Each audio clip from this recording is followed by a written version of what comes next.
Le continent américain entre tension et intégration régionale. Il s'agit ici du premier chapitre consacré à l'Amérique au sein du thème qui porte sur les dynamiques géographiques des grandes aires continentales. Il faudra adopter un regard global et synthétique sur l'ensemble du continent américain et rappeler quelques grandes idées que nous allons résumer ici. Tout d'abord, il faudra bien montrer l'inégal développement du continent divisé entre un nord composé du Canada, des États-Unis, qui constitue une grande aire de puissance de la mondialisation, et le reste du continent qui est composé de pays en développement ou de puissances émergentes comme le Brésil. Ensuite, il faudra insister sur la grande diversité de ce continent que l'on peut voir dans plusieurs domaines, au niveau économique, au niveau social, au niveau culturel, au niveau politique, et à différentes échelles, que ce soit au sein des pays ou au sein des métropoles, par exemple. Enfin, il faudra analyser les différentes tentatives d'intégration du continent américain et le déploiement de l'impérialisme des États-Unis qui le considère traditionnellement comme une chasse gardée et ce qui a pu entraîner des tensions, notamment en Amérique latine. Ces constats expliquent la problématique que nous allons développer tout au long de ce chapitre. Quelles sont les dynamiques d'intégration à l'œuvre sur le continent américain et quelles tensions subsistent-ils sur ce continent? Nous répondrons à ces questions en trois parties en voyant tout d'abord que le continent américain est un continent contrasté, puis que c'est un continent soumis à de nombreuses tensions et enfin nous nous intéresserons aux tentatives concurrentes d'intégration à l'échelle continentale. Première partie de notre sujet sur le continent américain, ses tensions et ses tentatives d'intégration, nous allons voir que ce continent américain est un continent contrasté. Le premier élément de ces contrastes concerne les contrastes de développement au sein du continent entre un nord composé du Canada et des États-Unis, qui est une grande aire de puissance de la mondialisation, et un sud nettement plus hétérogène, qui est composé à la fois de puissances émergentes, comme le Brésil, et de pays parmi les moins avancés, selon la définition de l'ONU, comme Haïti.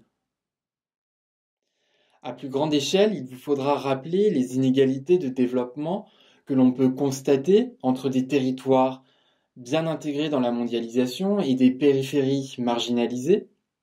Sur le continent américain, nous trouvons en effet une ville globale, New York, des métropoles mondiales comme Toronto, Canada, Los Angeles, Mexico, Rio de Janeiro ou Buenos Aires, et enfin des façades maritimes comme au nord-est des États-Unis, en Californie ou au large du sud-est brésilien. Nous trouvons aussi des territoires marginalisés et peu mis en valeur. Pensez aux périphéries arctiques, comme dans l'Alaska, ou amazoniennes au Brésil. Et aussi, nous constatons de fortes inégalités, notamment à l'échelle urbaine. Pensez ici aux ghettos des métropoles américaines, aux favelas des métropoles brésiliennes, ou encore aux bidonvilles des métropoles latino-américaines.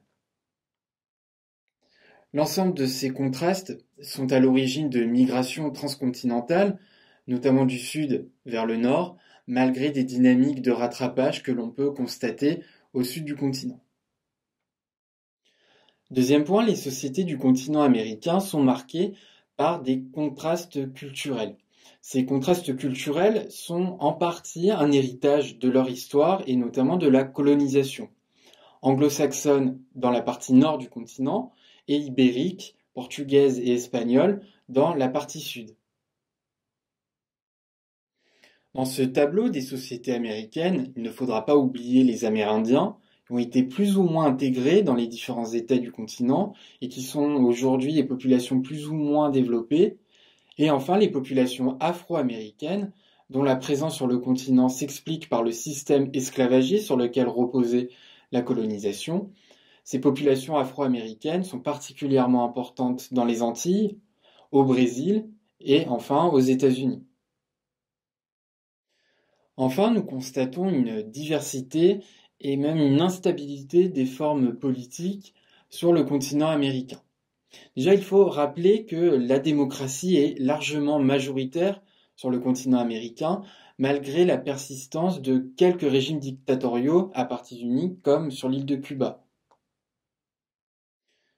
Ceci n'empêche pas la persistance de forts antagonismes idéologiques entre, d'un côté, le modèle libéral et capitaliste promu par les États-Unis et certains de ses alliés, comme la Colombie, et des États qui sont réfractaires à ce modèle. Nous pouvons penser ici au Venezuela. Enfin, certains États américains sont fragilisés par la persistance de guérillas. Nous pouvons penser à la guérilla des FARC, guérilla communiste en Colombie, ou par la présence d'organisations de narcotrafiquants, ce qui est un problème particulièrement important en Amérique centrale et dans certains pays comme le Mexique ou le Salvador. Et donc pour conclure, nous voyons que le continent américain est bien marqué par sa diversité. Et c'est cette diversité qui est à la source de plusieurs tensions à l'échelle du continent.